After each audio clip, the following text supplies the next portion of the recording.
People were free to come here looking for a fortune, but the, we'll say, application of the law might have been a bit lax.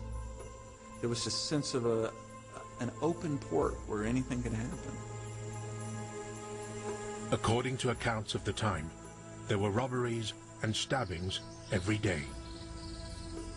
There was a tiny police force, but the policemen were often the first to be murdered.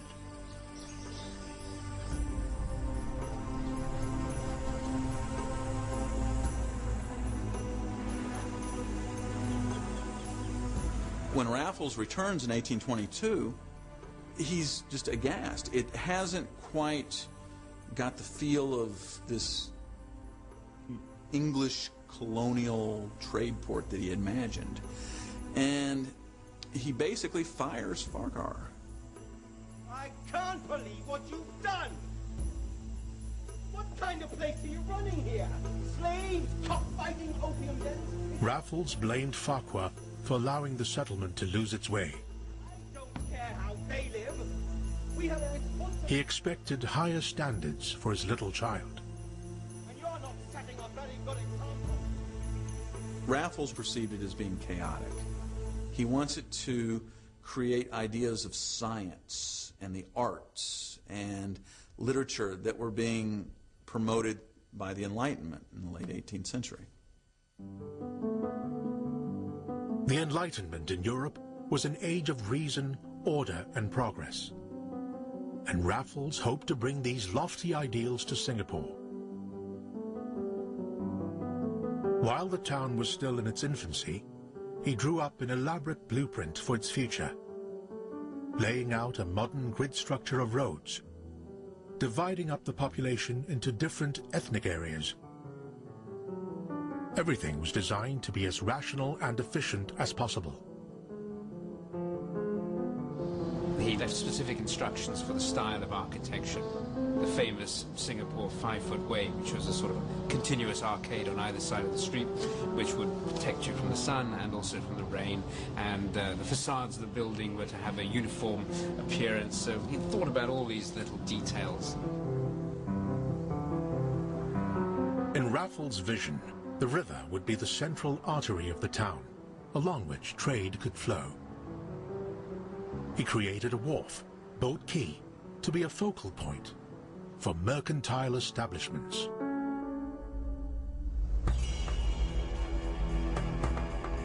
Today, the Singapore River is quiet, to be enjoyed by pleasure boats.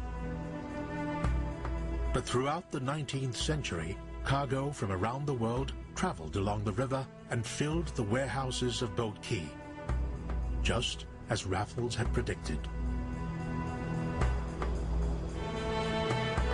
The smell, the sounds, the atmosphere, the environment would have been very different. Moored alongside the banks would have been tongkangs, sampans, lightermen, and they would have blocked up this entire river with barely enough room for any big craft to move in. And people would be moving sacks of rice, of goods from the warehouses, from the go-downs, and that would have been a scene that you would have seen in the late 19th century, early 20th century Singapore.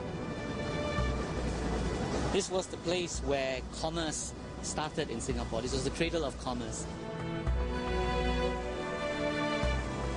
Today, the warehouses of Boat Quay have been closed down and relocated to the modern port. But Raffles' other creation is very much alive.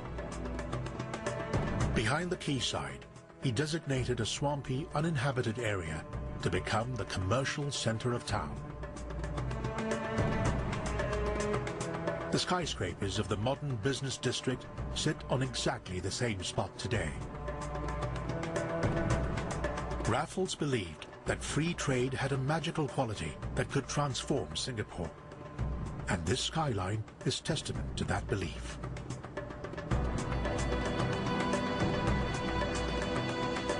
The central square in the business district still has the same shape and dimensions as when it was first designed. Only now it is known as Raffles Place, in honor of its founder. Shortly before he left Singapore for the last time, he wrote to a correspondent in England, and he said something like, I've had to mold everything from first to last to introduce a system of energy, purity, and encouragement that will last for a century or two. That's Raffles thinking 200 years ahead.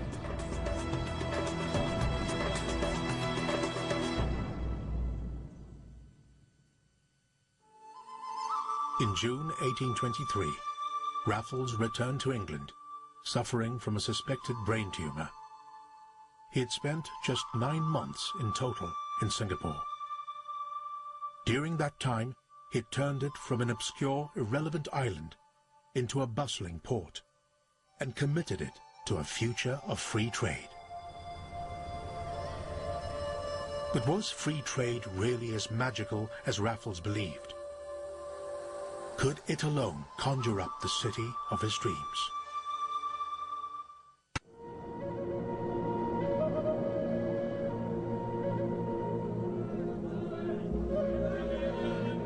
Singapore is a city built for the purpose of free trade.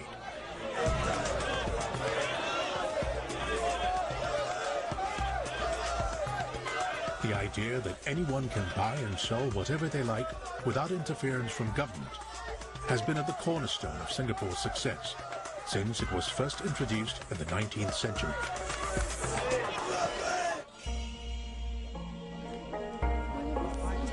By the 1850s, the island had already enjoyed 3 decades of free-flowing trade. There was an international community of wealthy traders and merchants. Few were wealthier than Hu Ah-kay, better known as Wampo. He could buy and sell almost anything that was needed on the island, and was extremely popular. The British called him the best Chinaman who ever lived. The kind of people who were getting really rich were the local traders.